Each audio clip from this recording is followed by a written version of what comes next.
Diario de un desesperado. Friedrich Reck. Noviembre de 1939. Estoy en Múnich, que se encuentra por completo bajo el impacto por el atentado de la cervecería Burger Braukeller. Los periódicos lloran lágrimas de cocodrilo por el cobarde atentado criminal contra el más grande alemán de todos los tiempos, pero yo creo que en esta capital del movimiento, a la que el lenguaje popular llama hace ya mucho, capital del contramovimiento, no hay ni 1000 nativos que no se tiren de los pelos ante el fracaso del atentado. Los mismos periodistas que ayer se metían hasta el cuello en peroratas de palabrería afectada, hacen cínicos chistes sobre su propio servilismo en cuanto se les pregunta por la calle.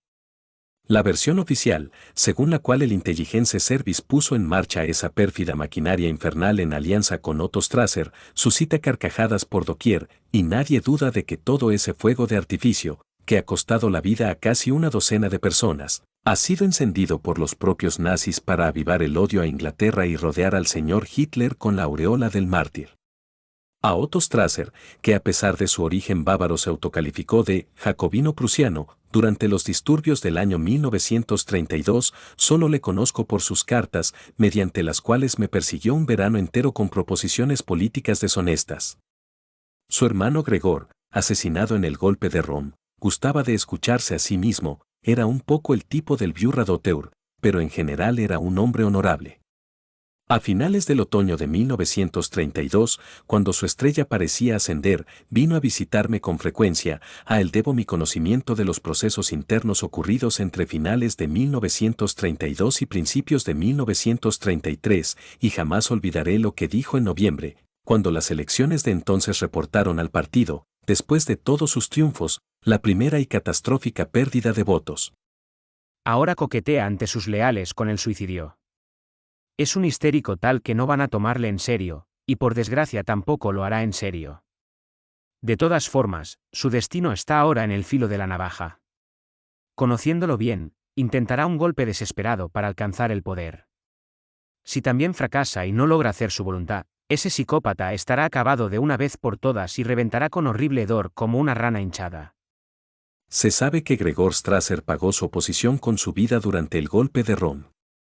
Si la información que me ha llegado es digna de crédito, encontraron su cadáver mutilado y descompuesto en un trigal. La forma en que sus hijos reaccionaron a la muerte de su padre es una muestra significativa del estado espiritual del pueblo alemán. El Hitler mandó matar a nuestro padre, pero sigue siendo nuestro Führer. Así, tal cual. La esposa de Glaser, amigo de Strasser al que mataron en la misma ocasión en su domicilio de la Amalienstraße de Múnich, se ha manifestado en términos muy parecidos acerca de la muerte de su esposo. Durante una semana he sido huésped en Eschendorf am Pilsensee de mi amigo Clemens von Frankenstein, que 2 semanas antes de estallar la guerra dirigió un concierto en Londres y ha sido huésped de Winston Churchill. He disfrutado de estos días en casa del viejo amigo, con vistas al lago otoñal y melancólico.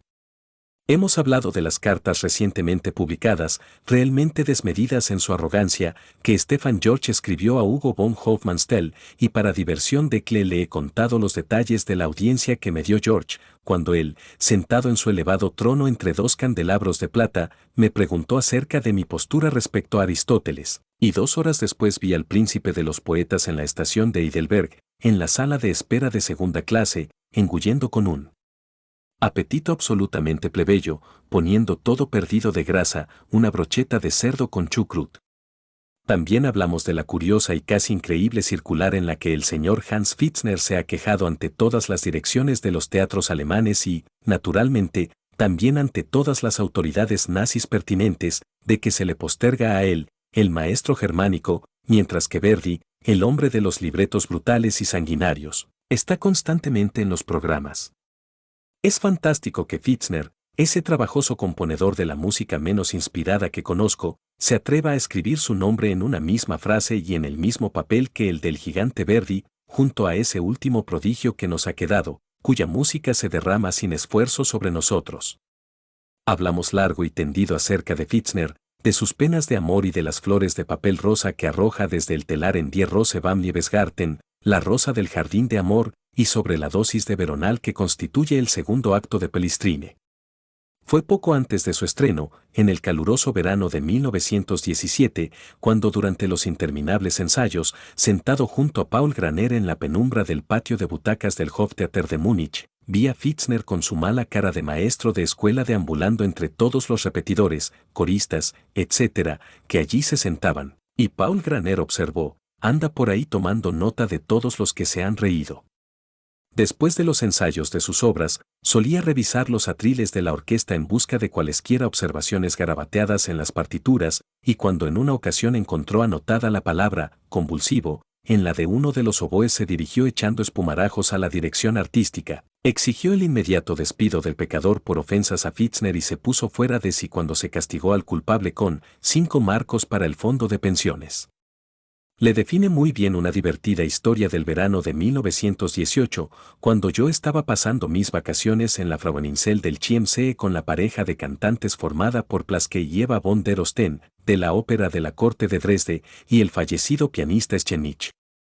Todas las tardes salíamos al lago en pequeñas canoas de madera y jugábamos a imitar a los grandes de este mundo, por ejemplo, a un tenor dramático italiano pidiéndole audiencia a Cosime Wagner, que entonces aún vivía, y, en el año 1918, ni más ni menos, le preguntaba a la Olímpica cómo se encontraba su señor esposo, a Possart, que recién fallecido, llegaba al cielo y se presentaba ante Dios, que, dicho sea de paso, se parece extraordinariamente a su Alteza, el príncipe regente.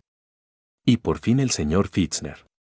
Él, cansado anciano al final de su gloriosa carrera, hacía una gira por Sudamérica y, en una excursión por los alrededores de Río de Janeiro, le mordía una serpiente venenosa. En los periódicos, tras la descripción del incidente, figuraba el siguiente parte médico: el estado de la serpiente es grave, como es lógico dadas las circunstancias. Así están las cosas con el maestro germánico. Hace poco, según me contó un violinista de la Ópera de Berlín, tras haber dirigido en un concierto un aria de Verdi, interrumpió el aplauso espontáneo del público con estas palabras: no aplaudan, no es más que música de organillo.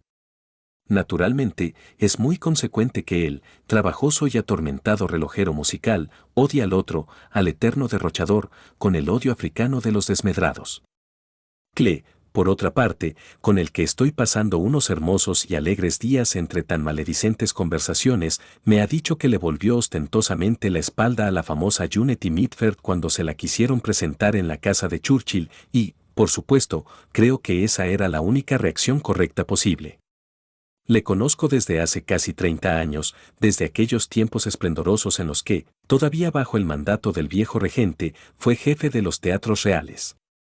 La forma en que los nazis lo apartaron de su cargo en el año 1934 es de todos modos instructiva. Un día, en un pleno del Ayuntamiento de Múnich, el señor Christian Weber se levantó y constató que en su estado actual la Ópera de Múnich ya no podía ser considerada una institución cultural de alto nivel y requería por tanto un cambio de dirección. La siguiente tabla, que tiene algo que ver con el estado de espíritu del pueblo alemán, servirá para comparar a ambos hombres, el crítico y el criticado. El señor Clemens von Frankenstein era, cuando dejó el cargo, compositor de varias óperas muy representadas y un director conocido más allá de las fronteras de Europa. Fue destituido. Vive en un modesto chalecito en la parte occidental de Múnich. El señor Christian Weber era, antes de emitir su sentencia sobre la ópera de Múnich, portero y gorila del local de recreo Muniches Blauerbock, con múltiples antecedentes penales por proxenetismo. Es enfángate del señor Hitler, presidente de la Asociación de Carreras de Caballos de Múnich, además de propietario de un próspero prostíbulo en la Senefelderstraße. Vive en el Palacio Real de Múnich, en las esplendorosas habitaciones que el Papa Pío VI ocupó en el año 1782. Así funcionan las cosas en el Tercer Reich. Ad notam, está prohibido por decreto del Führer. Primero, investigar la vida anterior y la vida privada de los altos funcionarios hitlerianos. Segundo, aportar ante un tribunal, en cualesquiera procesos penales, una prueba que vaya en contra de estos semidioses. Pero en Die Öffentlichen Verleumder, calumniadores públicos, de que ayer leo estos versos. Alta se alza la simiente. Transformados los países. La masa vive en vergüenza. Y ríe la mezquindad. Aquí también se ha probado. Lo que primero se halló. Los buenos se han esfumado. Los malos un tropel son. Cuando un día esta miseria se haya roto como el hielo, se llegará a hablar de ella como de la muerte negra. Y entre los brezos los niños plantarán un espantapájaros. De su hoguera irán sacando alegría del dolor y luz del antiguo horror. Nota bene, se puede afirmar que este poema, que el viejo Keller tuvo que haber escrito como un fantasmagórico presagio, es actualmente el más popular de todos los suyos en Alemania. Todo el mundo lo conoce, los unos se lo leen a los otros. Hace poco vi, en el local de Steinicke, en Schwabing, al viejo Steinicke leyéndoselo a sus sorprendidos clientes. La Gestapo está furiosa por estos versos, que no puede erradicar y ni siquiera impedir. Al fin y al cabo aún no hemos llegado tan lejos como para que puedan prohibirnos la lectura de un poema de Keller.